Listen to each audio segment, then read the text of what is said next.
YouTube and video platforms. It's a difficult situation we're in right now because I find video on the internet to be something really complex and very dangerous at the same time. Why do I say dangerous?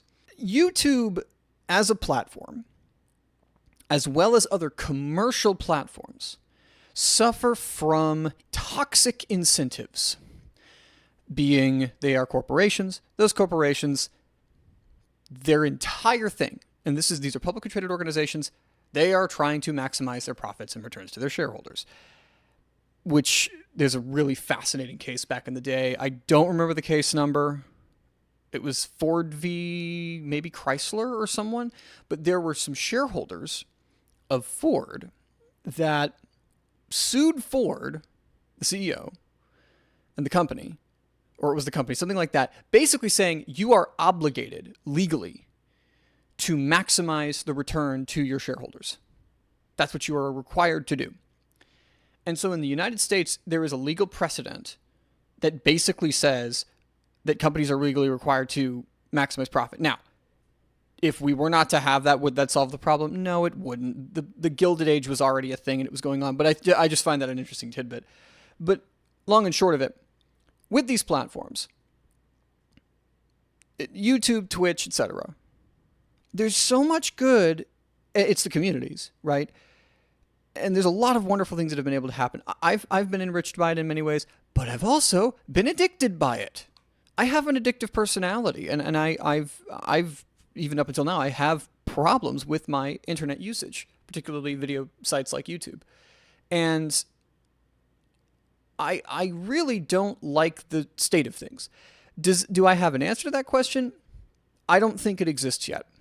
And I say yet advisedly because I think that there are solutions, but they're barely nascent and they're just growing a little bit, and they're not getting to the point of like, oh, we can, there's the network effect, which is a huge problem of getting to alternative platforms. So any of the alternative platforms, you're talking about Odyssey, we're talking about PeerTube, we're talking about some new ones, even platforms like Dailymotion, which is an interesting case in.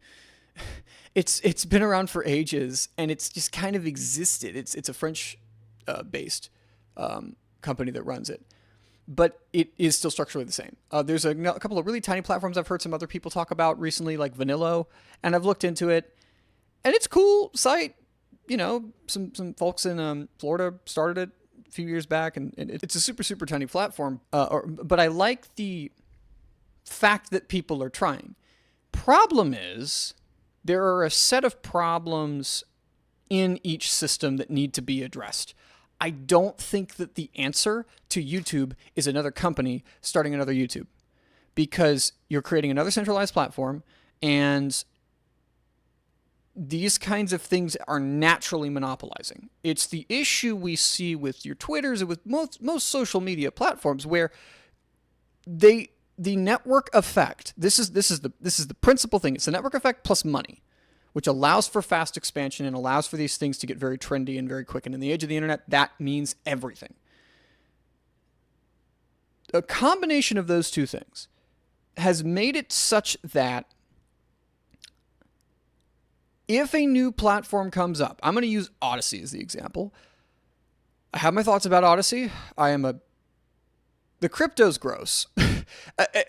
In terms of a medium of exchange, the way it's being done, energy use and all that, I don't have an issue with the technology in terms of like, okay, it's kind of an interesting idea, like mathematically, all that. I get it, but I won't get into the structural problems that I have with it at the moment. What would happen with an Odyssey takeover? Let's say people mass migrate from YouTube. Creators actually follow the a change and maybe seed all their videos over there.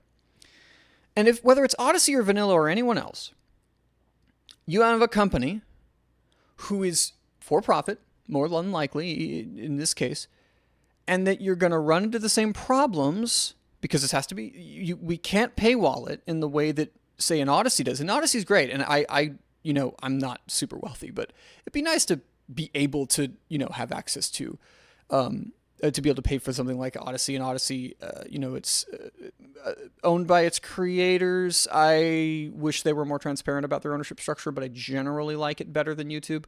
And so the incentive structure is a little bit better. But in terms of a free platform, this is the real thing, is a free platform. If you have a for-profit corporation, you're going to see enshittification. It's going to happen. You're going to see it's basically a repeated process across the board, because we see this with multiple platforms other than video platforms, because the structures and the incentives are the same. So we need to change the structures and the incentives.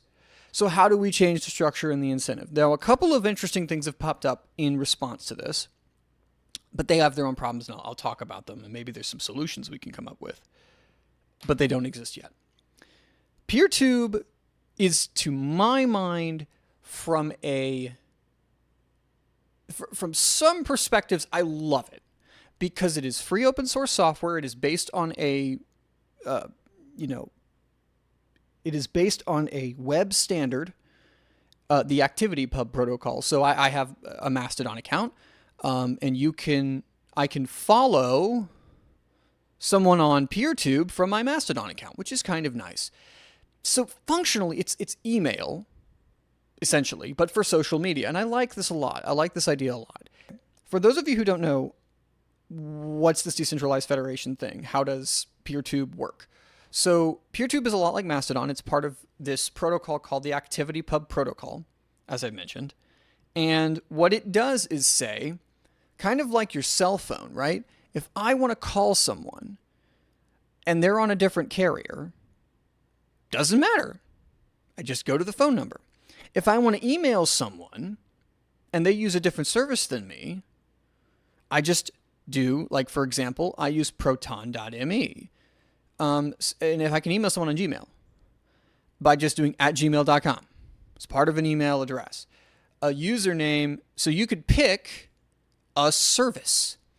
And now there's a little bit of extra stuff going on here. So you've got different platforms that specialize in different types of social media. So Mastodon is a Twitter alternative. It focuses on texting. They call it microblogging, things like that. But you can still view a PeerTube video or follow a PeerTube creator from Mastodon and vice versa, which is kind of the magic here.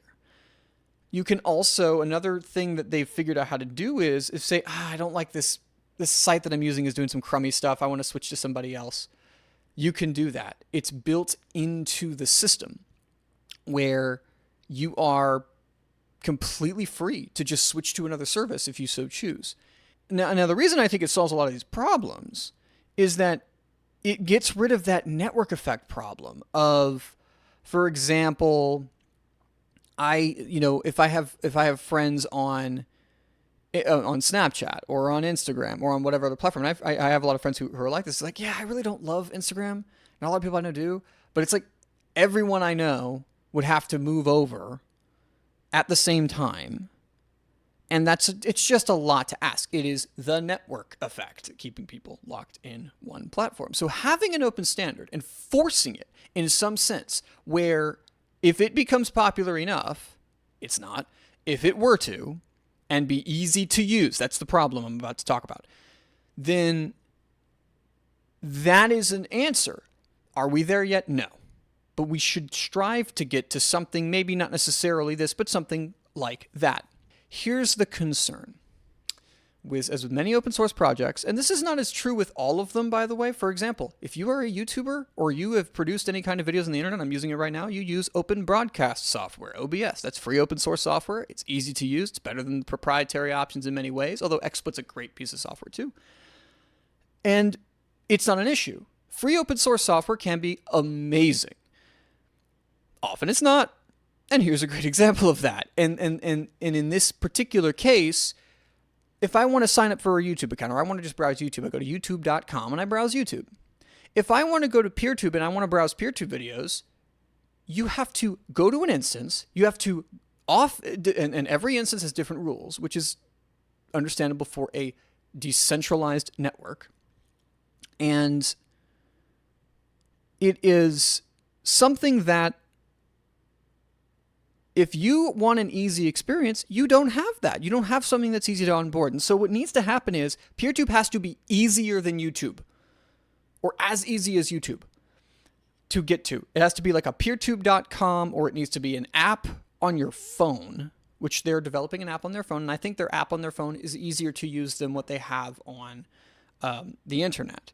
But these issues of a decentralized platform, or in this case specifically federated, is that complexity that's just ingrained in that system right now. And I say right now because I do think there are creative solutions to solving the problem. For example, having an application or having something else like that is one-stop shop. You make your account and you're done.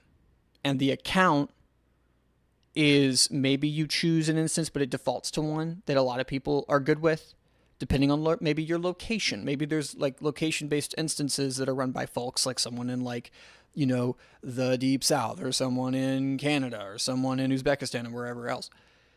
You've got locations that maybe help, and that would maybe be some good load balancing. But in essence, that's a problem. So some other possible answers to this question of platform issues, maybe something a bit more centralized, something that's owned by the creators a lot like Nebula is. And you could do this perhaps in a way that is a bit more, that as you gain, that you get full ownership. It's not based on maybe how many people follow you, but it is based on some kind of longevity and some kind of baseline following that you can develop. But the problem that I could see here is, okay, it's more difficult to start uploading videos because video is big. That's the crux of the problem. Right now, I am recording a 1080p video at 30 frames per second, and this is going to be about a half a gig, maybe we'll say. That's maybe a little bit big for I'd say this is a 20-minute video. Half a gig. Do that billion times over. And I mean, there are 80 hours of video. This is the last statistic I heard, probably more, every second uploaded to YouTube. And the amount of storage you need, the amount of server space that you need is insane. Like one video, you take one movie at 1080, I'm not talking 4K, 1080, 24 frames per second.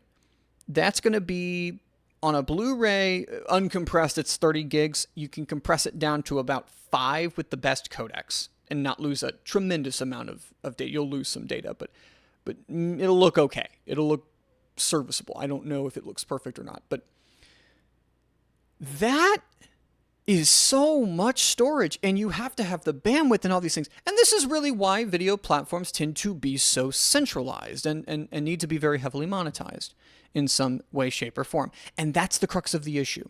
Now, I don't necessarily think that I do think the issue really boils down to, you're losing something. We're losing ease of access. We're losing ease of uploading videos first, a little bit more of a paywall, or like not a paywall, but like a barrier to entry for new creators. I don't even like the term creators. New people that make videos. I don't know what to call them.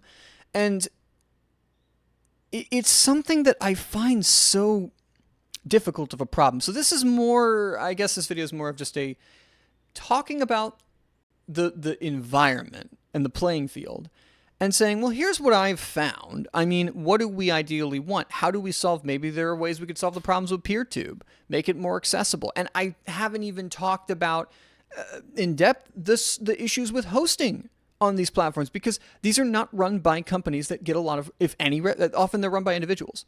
So how do you solve that problem? And I may go into self-hosting and the idea of that. Oh my gosh, you'd have to completely redo self-hosting entirely. It would have to be, you plug a box, like a box into your router. You have an app on your phone that automatically opens up, and you install apps or something. Like it'd have to be that easy, accessible anywhere immediately, and it would have to be very, very, very simple. And that doesn't exist right now. Not really. There's so many issues, and people don't even know much about self-hosting. And so this is a really weird problem.